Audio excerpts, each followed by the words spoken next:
Alors bienvenue pour cette 6e matinale qui est dédiée en fait à l'économie des textiles. Dans un premier temps, nous allons prendre une approche plutôt macroéconomique avec 2 interventions. Tout d'abord, Emmanuel Tubostu va nous parler de la mondialisation des textiles. Et puis, dans un deuxième temps, Gilles Laborde, directeur général de Première Vision, va lui nous parler de mode et matières créatives, tendance et économie sociétale. À vous la parole. Je voudrais évidemment remercier d'abord la Fondation Hermès d'avoir pensé à moi. Vous êtes très nombreux, donc ça fait plaisir de voir qu'il y a un intérêt persistant et massif pour cette industrie des textiles. Donc moi, je vais essayer de développer devant vous ce matin une sorte de fresque sur la mondialisation des textiles, mode d'emploi. Hermès, c'était, vous le savez, dans la mythologie grecque, le dieu messager. C'était celui qui répandait les nouvelles entre les hommes et les dieux. Il y avait parfois des bonnes nouvelles, donc Hermès pouvait être porteur de bonnes nouvelles, les victoires, les amours heureuses, les naissances. Mais Hermès était aussi porteur de mauvaises nouvelles dans l'Antiquité, les défaites, les vengeances, les malédictions. Et ce que je voudrais vous démontrer en fait ce matin, c'est qu'on peut d'une certaine manière considérer que le textile, en tant que secteur d'activité, est une sorte d'Hermès de la mondialisation. En effet, le textile, et ça je pense que vous avez une séance historique, est l'une des activités humaines les plus anciennes, avec l'élevage, avec la métallurgie, et le textile a toujours été situé aux avant-postes de la mondialisation, aux avant-postes du commerce international, et ce depuis l'Antiquité. C'est aussi une activité qui a été sensible aux variations du climat. On le comprend évidemment pour la culture du coton ou du lin. Mais le textile, dès son origine, a été aussi tributaire d'une autre météo, qui est en fait la météo politique en quelque sorte, puisque les rois, les empereurs, ou plus modestement et plus récemment les commissaires européens au commerce, ont pesé sur cette activité et ont pris des décisions qui ont façonné ce commerce mondial du textile. Donc ce terme de façonner, il est assez intéressant parce que c'est justement la baseline qui a été retenue pour une nouvelle marque collective en France de valorisation des textiles. Il y a ce claim, nous façonnons le monde. Et véritablement, quand on s'intéresse au flux de marchandises de textiles, vous allez voir que ce terme de façonner, c'est-à-dire mouler, c'est-à-dire dessiner, c'est-à-dire imprimer sa marque, s'applique véritablement au textile. Donc on sait que cette activité a véritablement relié les continents depuis l'Antiquité. Elle a conduit en fait à stimuler les échanges monétaires, elle a permis d'établir des contrats entre les négociants, les producteurs, les distributeurs. Et donc ce que je voudrais vous montrer, c'est que le textile a apporté la bonne nouvelle de la mondialisation. Là, on peut s'appuyer sur cette phrase de Montesquieu qui dit qu'effectivement, l'effet naturel du commerce est de porter à la paix et qu'en créant des relations entre deux nations, on crée évidemment une sorte de réciprocité, ce qui veut dire que l'intérêt d'une nation est d'acheter, l'autre est de vendre. Et donc, on a véritablement cette perception qui fonde le commerce international, qui est celle d'une dépendance réciproque. Mais évidemment, le textile a également apporté dans la mondialisation des mauvaises nouvelles. Et là, on est obligé de faire un petit retour historique et de bien réaliser que quand Engels, en 1845, a décrit la situation de la classe laborieuse en Angleterre, à partir de ce qu'il observait pour les conditions de travail dans les usines cotonnières de Manchester, évidemment, c'est devenu une source d'inspiration pour la rédaction de Karl Marx et de son manifeste du Parti communiste. Là, nous sommes en 1848. Donc on voit que tel Hermès, le textile a véhiculé dans la mondialisation à la fois des messages positifs, mais aussi des messages plus funestes qui ont véritablement incarné ces déséquilibres. Et on peut faire un parallèle, et il n'y a finalement que 171 ans qui sépare cette description par Engels des usines cotonnières à Manchester de la catastrophe en avril 2013 à Dhaka, qui a conduit, vous le savez, au décès de plus de 1000 personnes. Donc là, on a, et ça c'est l'histoire un peu longue, qui nous permet finalement de tracer un fil entre 1845 Manchester, Dhaka 2013, de la même manière qu'on pourrait tracer un fil, là encore beaucoup plus long, entre la première route de la soie et la nouvelle initiative chinoise, la Belt and Road Initiative, lancée en 2013 par Xi Jinping, qui va recréer une nouvelle route de la soie, comme vous le savez, qui se superpose pour partie assez largement à la première route de la soie. Donc en fait, j'aimerais développer mon argument en suivant le plan suivant. J'ai essayé de faire un plan en fait à la fois chronologique et thématique. Donc dans une première partie, je voudrais montrer à partir de quelques exemples comment le textile en tant que matériau léger et culturel, puisqu'évidemment ce qui est intéressant, c'est qu'il intègre un contenu stylistique, créatif, à partir de la manière même dont il a été conçu, dont il a été teint, dont il a été imprimé, dont il va être assemblé. Comment est-ce que ce matériau léger et culturel a façonné le commerce entre les peuples et les civilisations?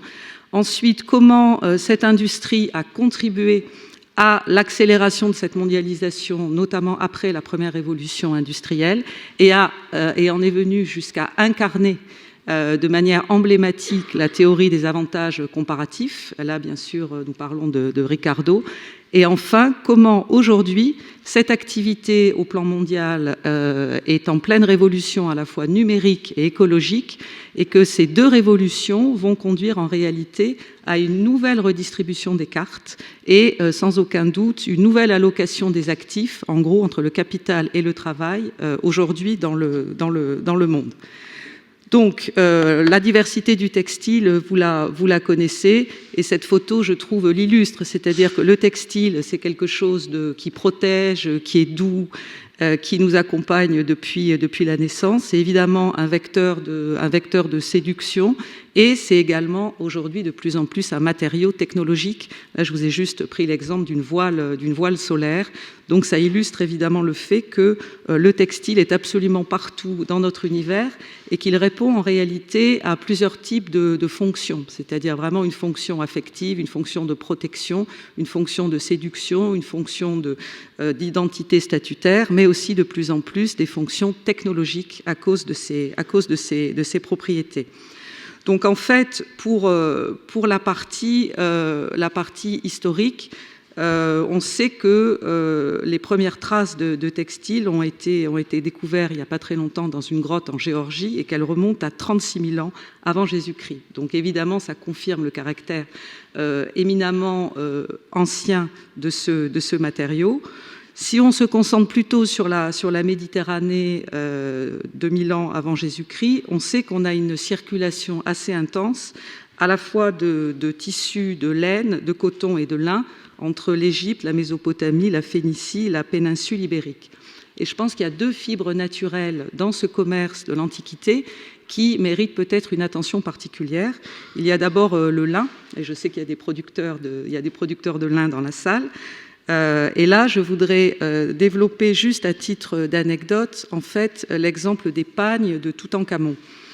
C'est-à-dire que quand la tombe de Toutankhamon a été découverte, il y avait dans cette tombe plus de 144 pagnes en fibre de lin, ce qui est assez extraordinaire. Donc la conservation de ces pagnes en fibre de lin que vous voyez ici représenté, en sachant évidemment que le tissage était très fin, que la manière de nouer, la manière de porter ou non le poignard, tout ça était extrêmement codifié. Et là où en fait le textile devient un matériau archéologique, c'est que ensuite plusieurs archéologues ont pu étudier au microscope l'ensemble de ces pagnes en lin. Et qu'est-ce qu'ils ont pu en tirer comme découverte? C'est qu'on avait des représentations de Toutankhamon sur des stèles où on le voyait souvent assis, notamment dans des scènes où il est censé chasser, ce qui pouvait sembler un petit peu curieux.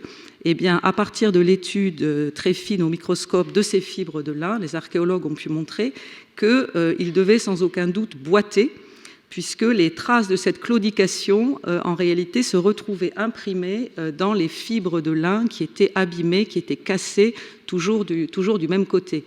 Donc, avec cet exemple, on voit véritablement la persistance du textile et le fait que le textile, aujourd'hui, est de plus en plus une preuve archéologique. Si on prend maintenant une autre fibre, évidemment, qui est la soie, Donc l'histoire de la soie et de la sériculture, elle est très compliquée, on n'a pas le temps d'y revenir aujourd'hui. Mais ce qui est très intéressant, c'est qu'en fait, on a une querelle entre les historiens pour savoir quel est le berceau de la naissance de la sériculture. On a des tas de légendes autour de la Chine, comment a été découvert en fait la capacité que ce verre produise du fil, que ce fil soit débobiné, etc. Mais en même temps, on a eu des recherches archéologiques en Inde et au Pakistan à la même époque. Et donc aujourd'hui, on ne sait pas s'il y a eu un seul foyer de sériculture ou plusieurs, ce qui en fait va dans le sens d'une sorte de vision polycentrique autour de la sériculture. Et évidemment, vous le savez, ce tissu nouveau a eu un attrait absolument fantastique. Pourquoi ? Parce qu'il brillait. Donc on a des témoignages du côté des Perses, du côté des Romains, absolument fascinés par l'aspect brillant de ce nouveau tissu. Et évidemment, sa valeur monétaire était telle, il était vendu tellement cher que c'est à partir de ces revenus monétaires, à partir de ce succès immense de cette nouvelle étoffe que les Chinois, la dynastie des Han, a pu mettre en place cette première route de la soie. Et quand on la compare aujourd'hui avec la nouvelle route de la soie, on voit évidemment qu'il y a beaucoup de points communs et que d'une certaine manière, ce sont les anciennes routes, les anciens comptoirs sur la partie terrestre à travers l'Asie centrale qui sont réutilisés. La différence entre les deux routes de la soie, la première et celle d'aujourd'hui, de 2013, c'est que celle d'aujourd'hui, elle va beaucoup plus loin vers l'Europe, puisque via la route des Balkans, via la Croatie, via l'Italie, via la Grèce, vous savez qu'aujourd'hui, il y a des investissements chinois dans des infrastructures portuaires, des infrastructures de transport en Europe. Donc là, c'est quand même une différence assez notable par rapport à la première route de la soie.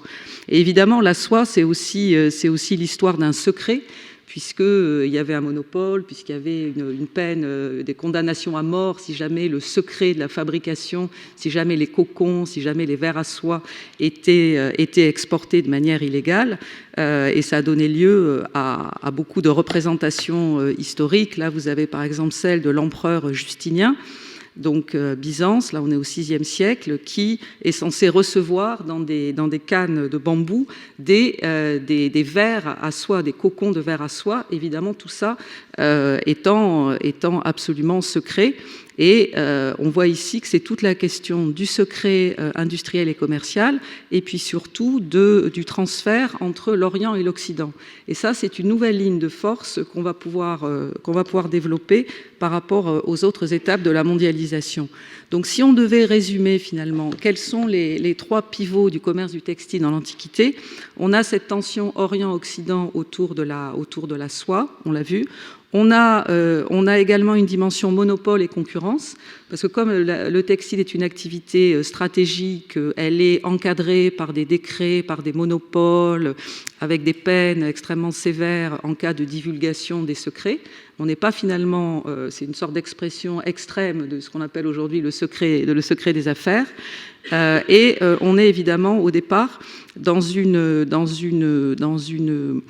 diffusion assez sélective, puisque ce sont des étoffes chères qui servent essentiellement à habiller, à constituer des vêtements pour les empereurs, pour les rois, pour la cour, pour l'aristocratie. Et ensuite, évidemment, on va avoir une sorte de diffusion, on parlerait aujourd'hui de mass market, de ces étoffes.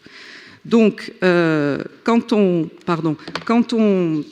se déplace maintenant dans le temps et qu'on s'intéresse en fait à la première révolution industrielle. Donc là, on est au Royaume-Uni, on est entre 1780 et 1810.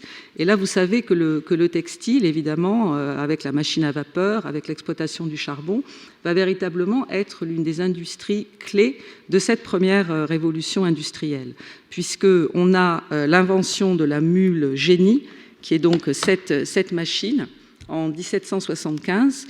Et qu'est-ce qu'elle va faire, cette machine ? Elle va permettre de remplacer, en fait, dans des usines, le travail de filage qui était réalisé dans les fermes. C'est-à-dire qu'on va avoir très nettement un travail en usine mécanisé qui va remplacer un travail à domicile.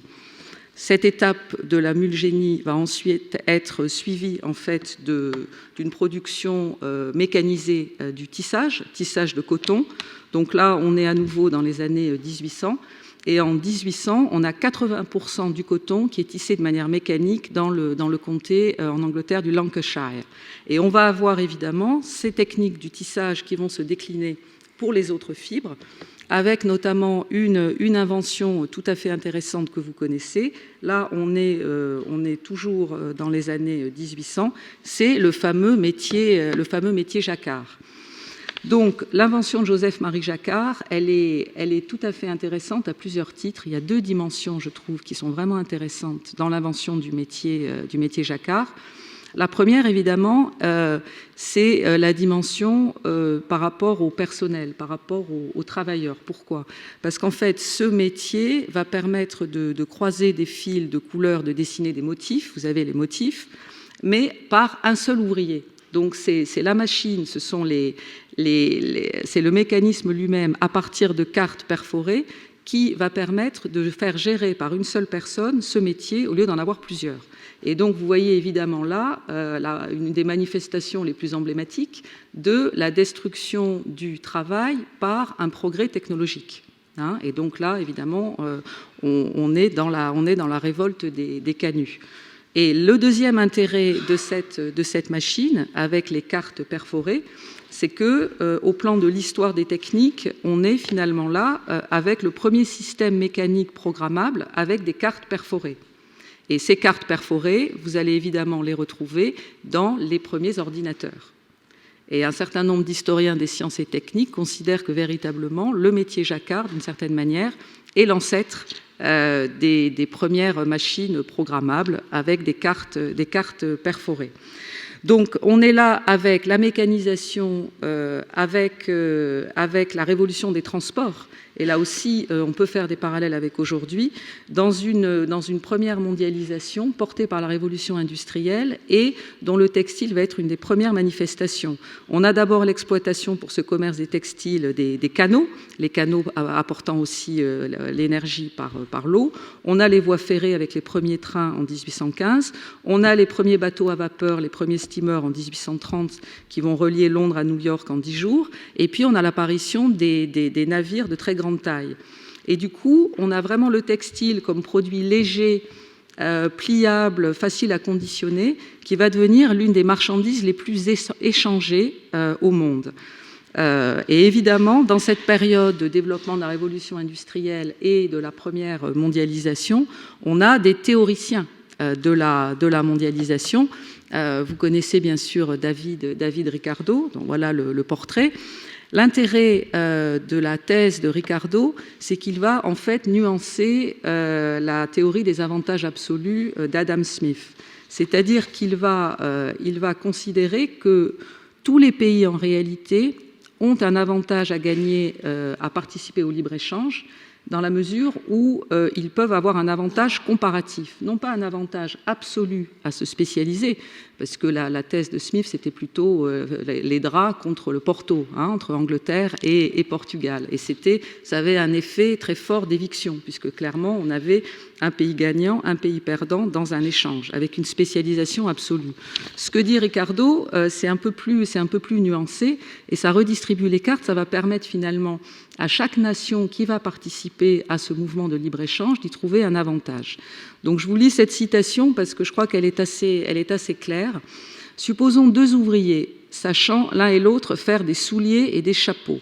L'un d'eux peut exceller dans les deux métiers. Soit en faisant des chapeaux, il ne l'emporte sur son rival que d'un 5e ou de 20%, tandis qu'en travaillant à des souliers, il a sur lui un avantage d'un tiers ou de 33%. Ne serait-il pas le plus habile Ne serait-il pas de l'intérêt de tous les deux que l'ouvrier le plus habile se livrât exclusivement à l'état de cordonnier et le moins adroit à celui de chapelier? Donc vous voyez ici la manière dont cette théorie des avantages comparatifs s'exprime. Et évidemment, cette théorie, elle va prendre un impact particulier pour le commerce mondial du textile quand on va rentrer dans une mondialisation des échanges qui est beaucoup plus proche de nous, qui va être celle du XXe siècle. Qu'est-ce qui se passe après la Deuxième Guerre mondiale ? on a en réalité un système d'accords qui va se mettre au point entre les pays industrialisés, c'est-à-dire les pays européens, les États-Unis, le Canada, le Japon, pour en gros négocier ce qu'on appelle les accords multifibres. Ces accords multifibres, ils ont été en vigueur entre 1974 et 1994. Quel était leur objet ? Leur objet, c'était, et ce en toute dérogation par rapport aux règles du GATT, c'était de protéger les marchés des pays industrialisés par un système de quotas, par un système de restrictions quantitatives par pays et par produit. Donc évidemment, ce système était tout à fait dérogatoire aux règles du commerce, c'était évidemment une entorse au principe du libre-échange, mais les rapports de force politiques faisaient que les pays industrialisés ont pu imposer les accords multifibres.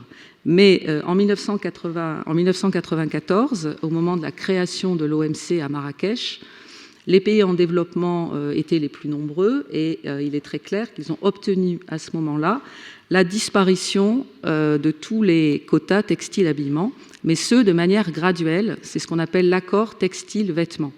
Donc l'accord textile-vêtements, le voilà. Donc vous l'avez ici, vous voyez qu'il se déroule en quatre phases. Donc ça commence au 1er janvier 1995 et la fin, c'est le 1er janvier 2005. Et vous voyez qu'il y a deux modalités différentes pour libérer les quotas. Vous avez un pourcentage fixé à chaque étape de quotas à libérer, donc en fait de quotas à enlever sur des catégories de produits. Et vous avez ensuite, pour les quotas qui restent, une augmentation des quantités. Cet accord ATV, il était censé être graduel. Et il était censé proposer une période de transition assez longue, parce qu'on peut se dire 10 ans, c'est suffisamment long pour permettre aux producteurs des pays industrialisés, protégés jusque-là par les quotas, de s'adapter. Ça veut dire de monter en gamme, de faire des investissements en termes de productivité, de faire des investissements technologiques pour pouvoir affronter cette concurrence libérée de la part des pays en développement qui disposent évidemment d'un avantage comparatif, comme aurait dit Ricardo, essentiel, qui est le coût de la main-d'œuvre. Donc cette période de 10 ans, elle était censée être suffisante pour permettre à l'industrie européenne, parlons plutôt d'Europe aujourd'hui, de se préparer. En réalité, ça ne s'est pas tout à fait passé comme ça. Il y a eu des études, il y a eu des projections, il y a eu des séances de formation, il y a eu des séances de sensibilisation. Moi, je suis arrivée à l'UIT juste avant la fin des quotas, c'est-à-dire le 1er janvier 2005. On est allé partout sur le terrain, dans les Vosges, dans les Hauts-de-France, Rhône-Alpes. On a expliqué ce qu'allait être l'impact de la fin des quotas sur un certain nombre d'activités. Évidemment, ce n'est pas un message facile à entendre et ce qui est très compliqué, c'est de convertir, si vous voulez, des études macroéconomiques qui vous apportent, tel Hermès, pour le coup, plutôt des mauvaises nouvelles, par rapport à la capacité individuelle de prendre une décision à la tête de votre PME pour acheter des machines, changer de gamme, trouver de nouveaux partenaires. Et en réalité, ce qui s'est passé, c'est que tous les quotas donc textile-habillement ont été levés par l'Union européenne au 1er janvier 2005. Et qu'est-ce qui s'est passé au niveau d'Euratex, qui est l'organisation européenne textile-habillement? On a pu avoir des statistiques fiables dès le mois d'avril. Et là, qu'est-ce qu'on a constaté? Une explosion des importations chinoises de textiles, habillement. Pourquoi? Parce qu'évidemment, la Chine était rentrée dans l'OMC en 2002, après des négociations conclues en novembre 2001. La Chine, avec son économie planifiée, avait évidemment anticipé la fin de la TV et la fin des quotas et a investi massivement dans son industrie. Donc la Chine était plus que prête, si vous voulez, à pouvoir exporter, à pouvoir répondre aux demandes des donneurs d'ordre et des distributeurs. Du coup, on s'est retrouvé dans une situation, vous voyez ici les pourcentages, ils parlent d'eux-mêmes. Voilà, donc une part de marché, vous voyez, qui passe de 6 à 42% pour les pantalons tissés, pour les manteaux femmes, plus 130%, les chaussettes. Donc là, véritablement, ça a été un raz-de-marée des produits chinois à bas coût dans l'Union européenne. Et à ce moment-là, on a eu une dernière mobilisation, je dirais, à la fois côté employeur et à la fois côté syndicat de salariés à Bruxelles, pour convaincre le commissaire au commerce de l'époque, qui était un Britannique, Peter Mandelson, d'utiliser une des dispositions contenues dans le protocole d'accession de la Chine à l'OMC. Les négociations d'accession avaient pris 15 ans. Le protocole d'accession de la Chine à l'OMC est l'un des documents les plus complexes et fascinants de l'OMC. Et dans ce protocole d'accession de la Chine à l'OMC, il y avait une disposition qui permettait de manière temporaire de mettre en place des clauses de sauvegarde en cas de disruption des marchés. Et donc, il y a eu un travail de lobbying à la fois donc, par les partenaires sociaux européens pour convaincre le commissaire de mettre en place de manière temporaire, conformément au protocole d'accession de la Chine à l'OMC, ces clauses de sauvegarde. Donc en fait, vous voyez qu'elles ont concerné au total, voilà, il y a une dizaine de catégories. Vous voyez qu'on a des tissus de coton, t-shirts, chandails, pantalons, blouses, chemisiers, et puis également linge de lit, robes, soutien-gorge, linge de table, fil de lin. Donc vous voyez, ça couvre à la fois des produits des semi-finis, hein, enfin des fils, des tissus, mais aussi des produits finis, que ce soit dans l'habillement ou dans le linge de maison.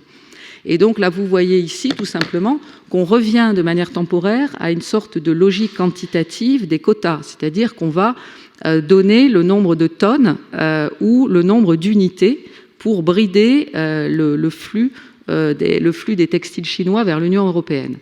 Et ça s'est éteint en 2007, alors qu'aux États-Unis, ils ont utilisé ce système de clause de sauvegarde sur beaucoup plus de quantité et jusqu'à la fin de la période qui était 2008.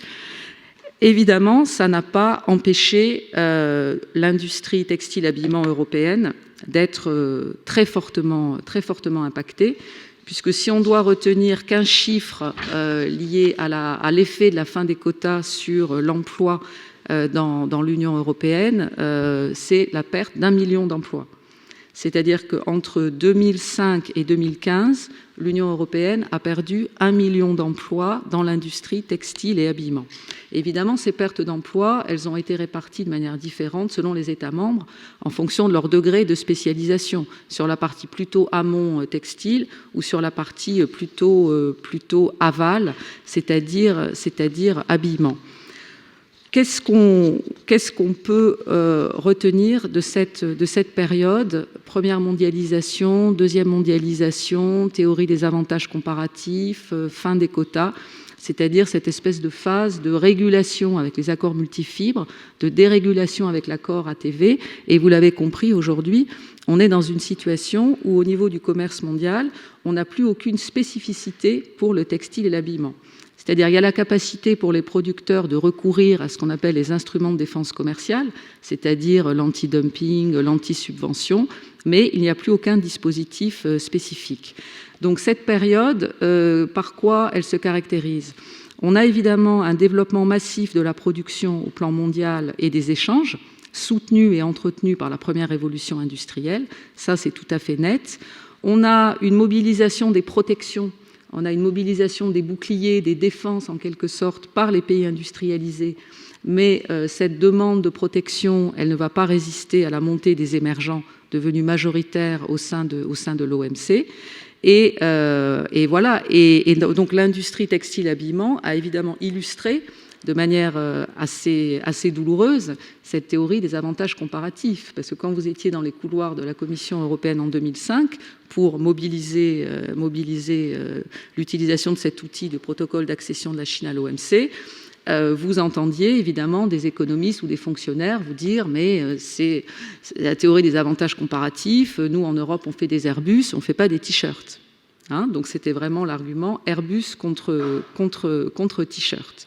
On va voir maintenant dans une troisième partie qu'en réalité, la situation est en train d'évoluer, de se complexifier et peut-être de remettre en cause un certain nombre de ces principes. Donc ici, je voudrais développer quelques arguments pour vous montrer que cette industrie textile, elle est aujourd'hui en pleine révolution numérique et écologique et qu'elle est en train de repenser son territoire et qu'elle est en train de repenser l'allocation de ses actifs, à la fois matériels, c'est-à-dire les équipements, les machines, où sont-elles situées, mais aussi ses actifs immatériels, c'est-à-dire tout ce qui est propriété intellectuelle, invention, brevet, créativité. Donc, quelques mots sur la 4e révolution industrielle dans laquelle nous nous situons. Elle est assez difficile à définir en réalité. Je prendrai une seule source, c'est Klaus Schwab, qui est donc un économiste allemand, qui est plus connu surtout parce qu'il est le fondateur du Forum de Davos. Et donc, il a écrit un ouvrage sur la 4e révolution industrielle, avec une définition extrêmement générique, c'est-à-dire que c'est une révolution dans laquelle se rencontrent les mondes physiques. Donc là, on est dans le monde de la machine, on est dans la mulgénie, on est dans le métier jacquard. La révolution numérique, donc là, évidemment, la digitalisation, les fichiers, l'intelligence artificielle, et biologique, dont les développements touchent toutes les disciplines, l'économie, l'industrie, mais aussi le gouvernement. Et vous savez qu'il y a beaucoup de développements sur révolution industrielle et démocratie. On connaît mieux en fait les vecteurs de cette 4e révolution industrielle, c'est-à-dire l'intelligence artificielle, les imprimantes 3D, les robots, les cobots, donc avec l'interaction homme-robot. Et évidemment, si on prolonge un certain nombre de réflexions aujourd'hui de ceux qui décrivent l'impact de la 4e révolution industrielle, on a des phrases et on a des prédictions assez glaçantes qui vont dans le sens d'un remplacement pur et simple des travailleurs par des machines, en sachant que l'écart de rendement entre le capital et le travail pourrait encore s'accroître, évidemment au détriment du travail et à l'avantage du capital et de l'immobilisation matérielle dans l'achat des machines. Donc vous voyez que là, ça nous renvoie à ce qu'on a pu voir au moment du métier, l'invention du métier jacquard. J'ai oublié de vous dire qu'au moment de l'invention de la mulgénie, il y a eu aussi des protestations des ouvriers, c'est ce qu'on a appelé le mouvement ludiste pour détruire des machines. Et donc là, on est au cœur de cet affrontement entre le rendement du capital et du travail.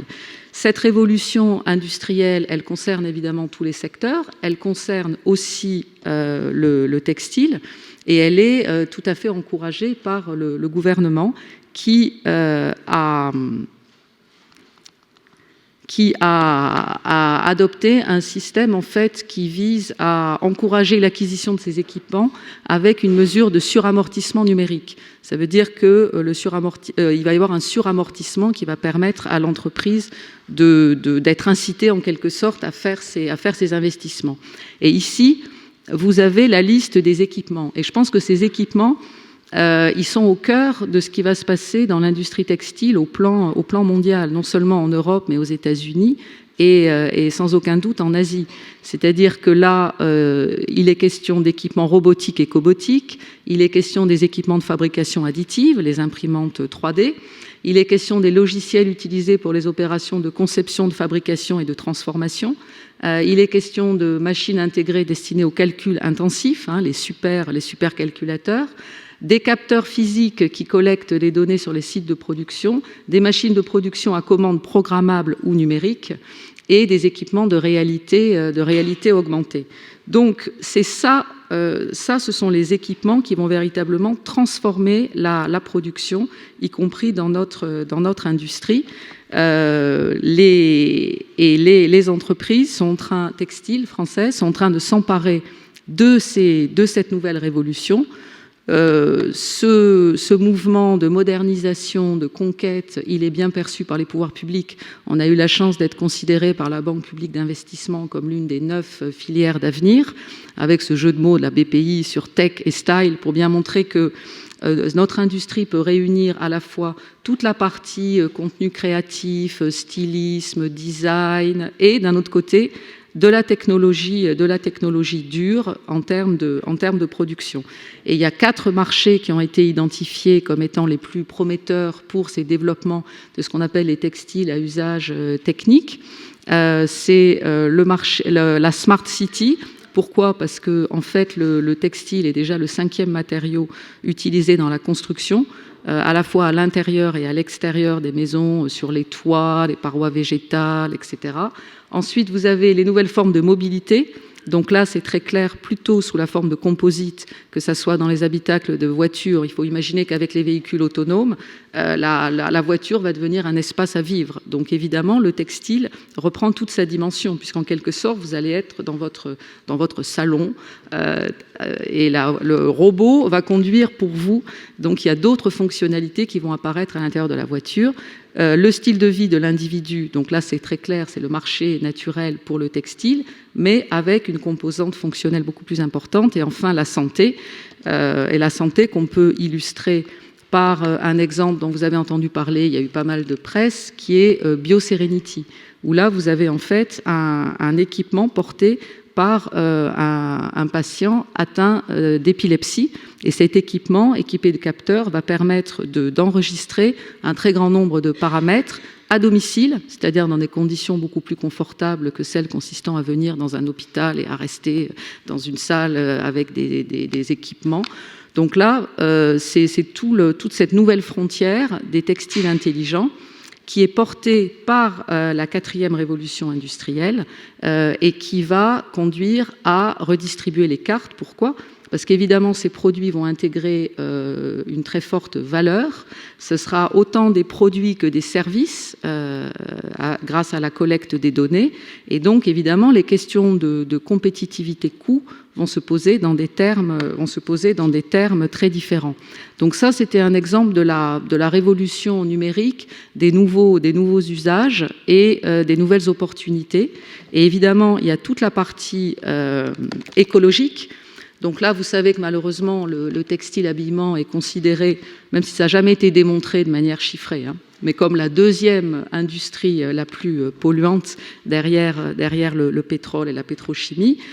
Quand on regarde évidemment la liste des enjeux sociaux, environnementaux, économiques et éthiques, on voit qu'on coche à peu près toutes les cases. Pourquoi ? Parce que c'est une industrie extrêmement complexe en termes de stades, vous l'avez compris, depuis les fibres naturelles ou artificielles, l'étape de la filature, la production du fil, l'étape de la fabrication de l'étoffe par tissage ou tricotage, l'étape de la fabrication de la teinture et de l'impression qui va mobiliser beaucoup de substances chimiques différentes, plus l'étape de l'assemblage, l'étape de la confection, où là on est plutôt sur des enjeux sociaux. Du coup, on se retrouve avec une liste extrêmement importante et vous voyez que voilà, c'est très large. Sur les enjeux sociaux, c'est évidemment les conditions de travail des salariés, majoritairement des femmes, employées dans les usines de confection en Asie du Sud-Est. C'est le parallèle que je faisais tout à l'heure en introduction entre Manchester 1845, Dhaka 2013, avec non seulement des questions de rémunération, mais de temps de travail, d'hygiène, de sécurité, etc. On a les enjeux environnementaux. Donc là, il y a toute la partie chimique qui est extrêmement importante, en sachant que dans l'Union européenne, on a un règlement qui s'appelle REACH, qui encadre l'utilisation de ces substances, qui vise également les substances dans les articles importés. La seule difficulté, c'est qu'il n'y a pas de contrôle, ou quasiment pas de contrôle, sur les containers de produits finis qui arrivent. C'est largement moins de 1%, voire moins de 0,5% de contrôle en fait. Donc en réalité, on ne peut pas dire aujourd'hui que les consommateurs européens sont protégés par REACH. C'est vrai juridiquement, c'est pas vrai en pratique. Et donc on a évidemment aussi les enjeux liés à la lutte contre le changement climatique, la maîtrise de l'émission des gaz à effet de serre, la maîtrise de la consommation énergétique, l'enjeu de l'économie circulaire, puisque, il faut se le dire entre nous, on est quand même dans un système d'obsolescence programmée accélérée dans la mode, puisque le consommateur va acheter un nouvel article alors qu'il en a des neufs parfaitement utilisables. Pourquoi ? Parce que il y a une nouvelle tendance stylistique, une nouvelle couleur, parce que donc, et c'est assez miraculeux, je dois dire, que le secteur de la mode n'ait pas été aujourd'hui concerné par un certain nombre de textes législatifs sur l'obsolescence programmée. nos collègues dans l'industrie, dans les biens d'équipement électroménagers sont couverts aujourd'hui par des nouvelles obligations en matière de garantie des pièces détachées, de durabilité. Que deviendraient pour le textile et habillement, quelles pourraient être les nouvelles obligations en matière de durabilité? Je pense que ça soulève là aussi un certain nombre de questions un peu vertigineuses par rapport à l'organisation actuelle de la production. Donc, il est clair que tous ces enjeux constituent en même temps une opportunité formidable pour l'industrie européenne et l'industrie française de réinvestir, de développer des circuits courts et de développer l'éco-conception. Et on constate effectivement aujourd'hui, au niveau européen, un mouvement de reprise des investissements. Donc évidemment, il est modeste, hein, on n'est pas sur des croissances de plus 40, plus 50%. Vous voyez qu'au total, selon Euratex, il y aurait une reprise des investissements évaluée à 1,5% entre 2018 et 2017, qui concerne plus le textile que l'habillement. Et ça, à nouveau, vous voyez que c'est encouragé par le dispositif français que je commentais tout à l'heure du suramortissement numérique. Donc on a un mouvement ici prometteur, alors que de l'autre côté du monde, c'est-à-dire en Asie, on retrouve cette tension Occident-Orient. Et bien là, du côté asiatique, on a un certain nombre de préoccupations dont l'Organisation internationale du travail s'est faite l'écho, puisque l'OIT a réalisé donc cette étude en 2016, c'est tout récent, à partir d'une cinquantaine d'interviews de donneurs d'ordre, pour bien mesurer quel serait l'impact social par rapport à l'organisation actuelle de la production, de l'arrivée de ces nouvelles technologies qu'on évoquait tout à l'heure. Et là, nous avons des indications donc tout à fait officielles dans le rapport de l'OIT qui sont très alarmantes. Pourquoi ? Parce que, selon ce rapport, il y aurait 64% des emplois dans l'industrie textile, habillement, cuir en Indonésie qui seraient mis en péril. Potentiellement, évidemment, ça suppose un rythme d'acquisition des équipements, etc. Il y a toute une série d'hypothèses.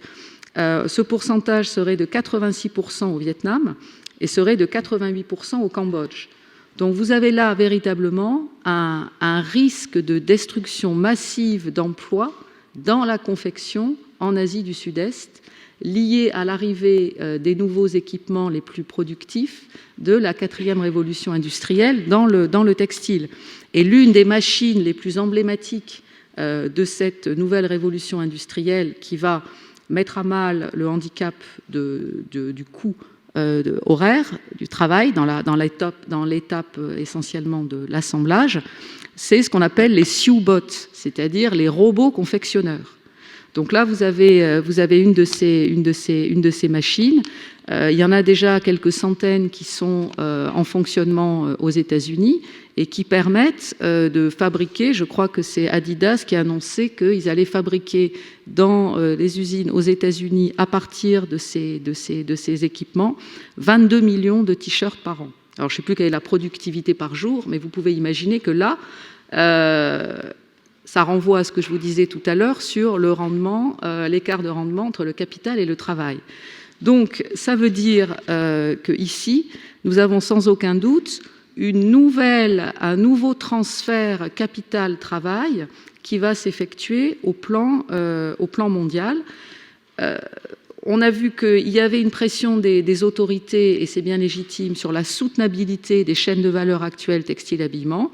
On a vu qu'il y avait une demande de la part des donneurs d'ordre de plus de réactivité, donc un regain pour le sourcing de proximité dont on profite avec la zone Euromed. Et on voit ici qu'avec l'apparition de ce type d'équipement, on a une remise en cause de l'avantage compétitif du coût de main-d'œuvre. Donc est-ce qu'on ne se dirige pas vers une nouvelle redistribution des emplois entre l'Orient et entre la Chine et l'Europe? Donc pour conclure, je voudrais résumer un peu les principaux enseignements de cette sorte d'histoire à trait trop rapide de la mondialisation du textile. On peut considérer que le textile a été à la fois le fer de lance de la révolution, un des fers de lance de la première révolution industrielle et aussi de la première mondialisation.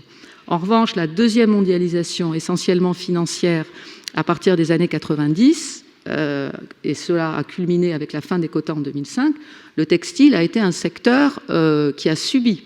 Autant il a été un secteur offensif et gagnant, je dirais, de la première mondialisation, autant il a été un secteur qui a subi la deuxième mondialisation. On a vu qu'au cours de tous ces flux commerciaux, il y avait eu un jeu de bascule un peu permanent. On l'a vu avec la soie, on le voit aujourd'hui avec les Sioux-Bottes, entre l'Orient et l'Occident.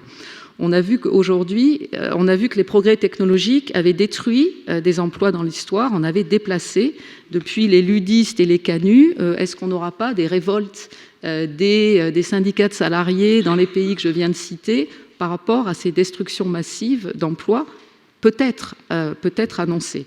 Et on voit évidemment aussi que les exigences sociétales conduisent finalement à rapprocher les lieux de production des lieux de consommation avec un certain nombre de succès, de marques qui ont été créées récemment. Et tout ça conduit finalement à une réflexion qu'on avait eu l'occasion de partager au niveau de Ratex vers un changement de paradigme.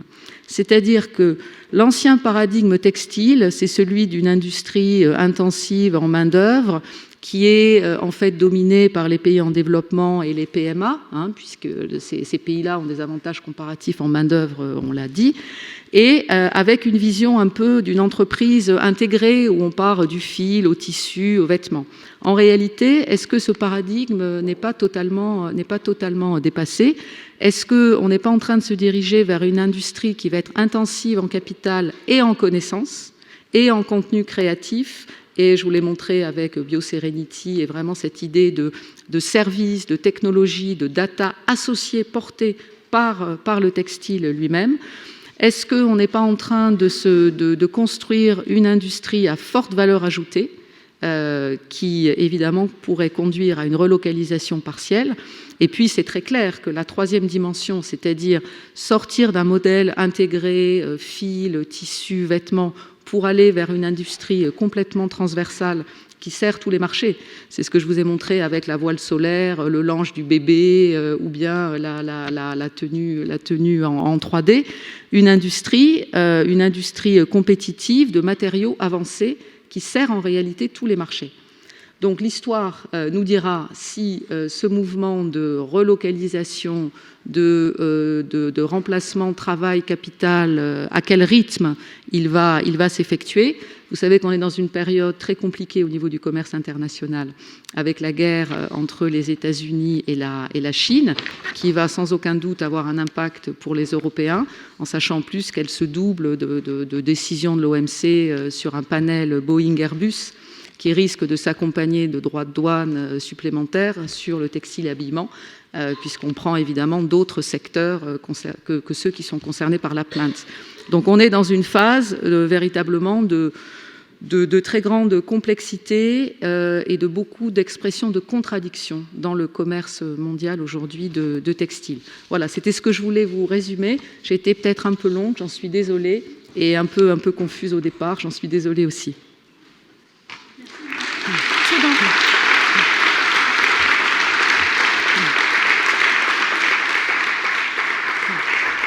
Je pense qu'on a le temps de prendre quand même une ou deux questions.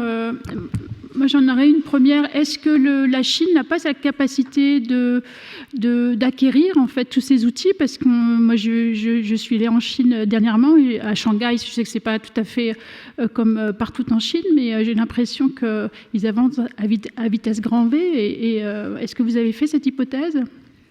Donc sur la Chine, c'est clair, la Chine a des moyens d'investissement considérables. La Chine est l'un des pays leaders en intelligence artificielle, donc il est clair que la Chine a tout à fait les moyens techniques, technologiques de faire ces investissements. La question, c'est quelles sont les incidences par rapport à sa population active. Donc là, ça revient à la sensibilité pour les politiques de cette activité.